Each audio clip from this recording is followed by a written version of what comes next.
Hey guys, what is up, and I welcome you to a new episode of the League of Myths series. Please don't forget to throw in a like if you do end up enjoying this episode. But going straight into the first myth, this one submitted by Billy. Can champion clones like Shackles or LeBlanc's proc Brahm's passive ability? So the first one we decided to test was with LeBlanc, and we tested this on the double golems with just one remaining. As the golem made LeBlanc proc her passive, I put my passive on the golem, the LeBlanc attacks that same golem with her passive clone, but you can see it does not proc Brahm's passive. The second scenario does involve Shaco, and this time he pops his ultimate, goes for the golem that I threw my Q on to proc my passive. And even though I thought this one would honestly work since the Shaco clone does deal damage, it unfortunately does not proc Brahm's passive either. And just for fun and more of a why not, we decided to test this with Shaco's box as well. The exact same testing principles are applied, except this time I put my passive on both golems just in case, but the box, regardless, does not proc the passive either. The second myth states, which side in Summoner's Rift will win if the minions are left alone to fight?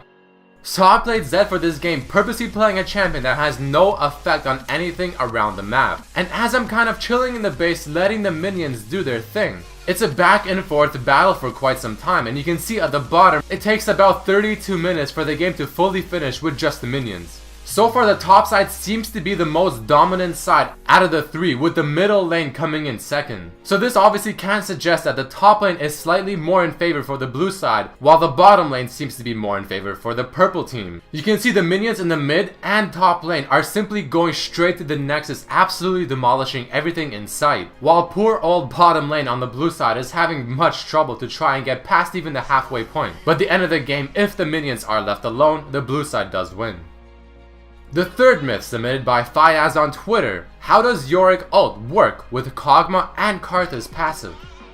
So Kog'Maw and Karthus both have a passive that only activates upon their death, and gives them some sort of control over that passive state as well. And testing it first with Kog'Maw passive, as he walked into the fountain with my ultimate on him, the first thing that happened was my ultimate procced and he took the form of my ghost. And as he dies or the timer simply runs out on my ultimate, then his passive activates. But does this work any differently on Karthus? With the exact same testing principles applied, I put my ultimate on Karthus, he walks into the laser, gets demolished in a matter of seconds, my ultimate procs and he takes the form of the ghost, walks back in, dies, and this time as well, his passive procs. So Yorick ultimate has precedence over their passive.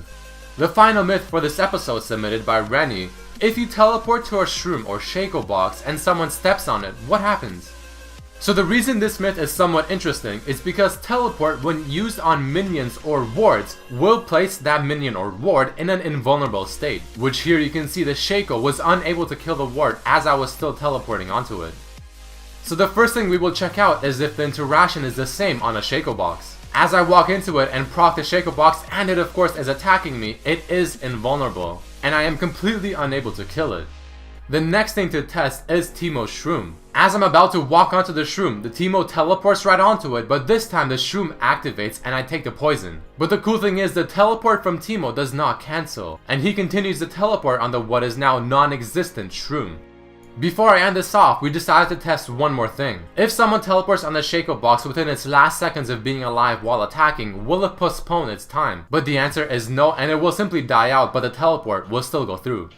Alright guys, that unfortunately does mark the end of this episode of League of Myths. If you did enjoy it, please don't forget to throw in a like or maybe share it with your friends. You can also submit your own myth for a chance to be featured in the next episode. You can either write a myth underneath this video in the comment section, tweet at me at RedMercyLOL, or on my Facebook fan page, also RedMercyLOL. But I hope you guys enjoyed this episode and I hope to see you next time. Peace!